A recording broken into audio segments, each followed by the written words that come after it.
Like a lot of elements in Fallout, body horror is one of those things that has existed in some form in each game. Arguably, the original Fallout has the biggest share of this trope, and over time the severity of it has lessened. Some criticize this, but others argue that Fallout is not defined by it. Let's talk about body horror.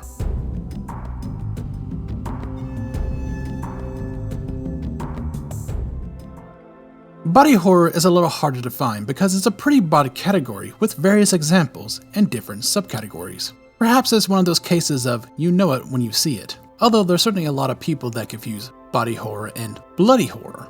Bloody horror being extreme gore, cutting off limbs, ripping out guts, beheading. The original Fallout had a fair share of both body and bloody horror.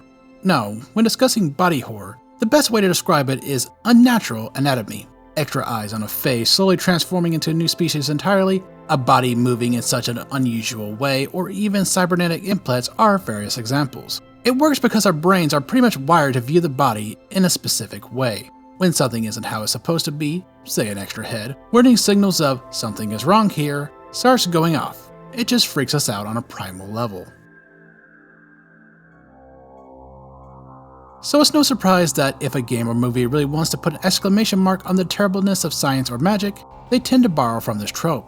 Fallout is certainly no different, all talking about the horrors of war and the dangers of uncontrolled science, with awful mutations, robotics, and cybernetics. As stated, the original Fallout is often credited as having the most. No surprise as the reason why the absolute epitome of this element is most certainly the Master. So what shall it be? Do you join the Unity? Or do you die here? Join. Die! Join. Die! A massive gooey blob of flesh molded into a computer with extra eyes and parts of him flooding the halls of his domain. He also has more than one voice, 2 male voices, a robotic voice, and a female voice, adding an extra bit of unnaturalness to him on an auditory level.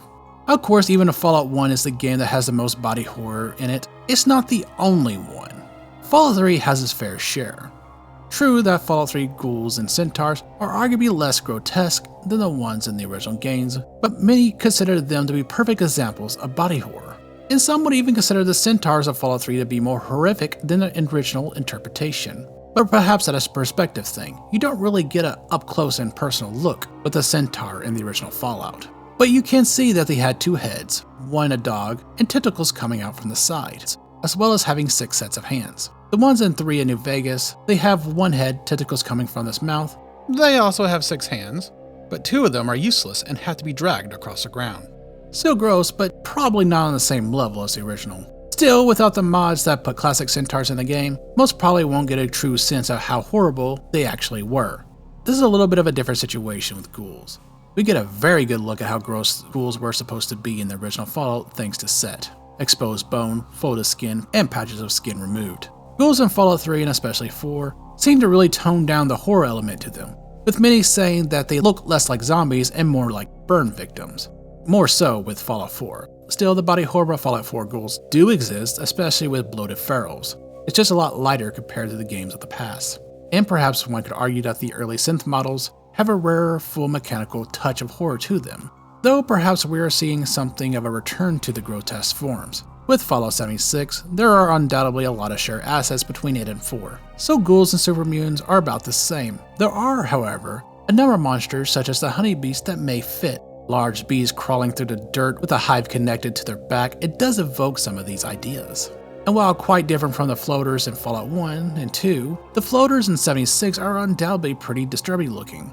Interestingly, I'm not sure if Bethesda ever wanted to lessen these elements as much as they have. In fact, Fallout 3 had a lot of concept art that seemed to not only play up the body horror a bit more, some could even have surpassed what Fallout 1 did.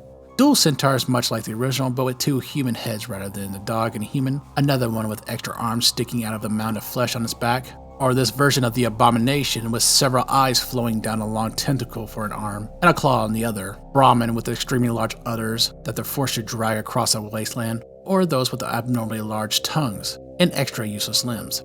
Some of Fallout 4's concept art goes for this as well.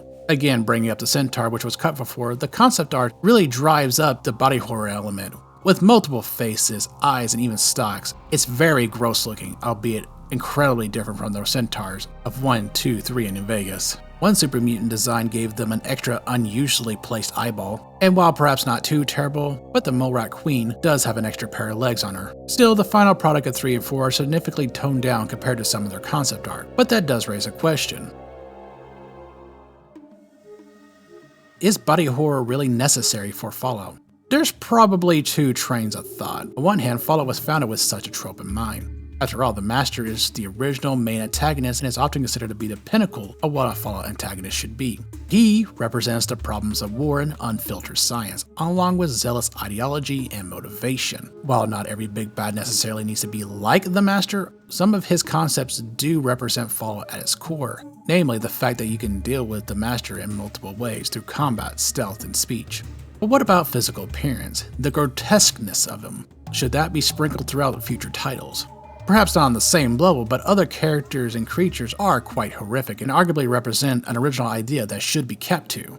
On the other hand, this all might be superficial and maybe does not represent what Fallout truly is. Do you need gross mutations to represent horrors of war? Isn't Fallout far more about choice and consequence than monsters with several limbs? Maybe the answer is a bit of column A and column B. Because of what Fallout is, some amount of body horror is definitely needed. You cannot have a game that features zombies as the second most common sentient species without body horror. Fallout 4 does tone this down, but it still exists. However, it may not exactly be needed in excess to make Fallout be Fallout. Excess can certainly have its place, of course. Maybe the big bad, maybe in a highly irradiated zone. Maybe as part of an experiment. Truthfully, this is a pretty roundabout way of saying do what makes most sense for the world. Seems obvious, but not always the desire of every person. Still, whether it's lessened for the purposes of marketability or played up for a powerful shock factor, body horror does have to exist in Fallout. How it's done is likely up to the world that the game features.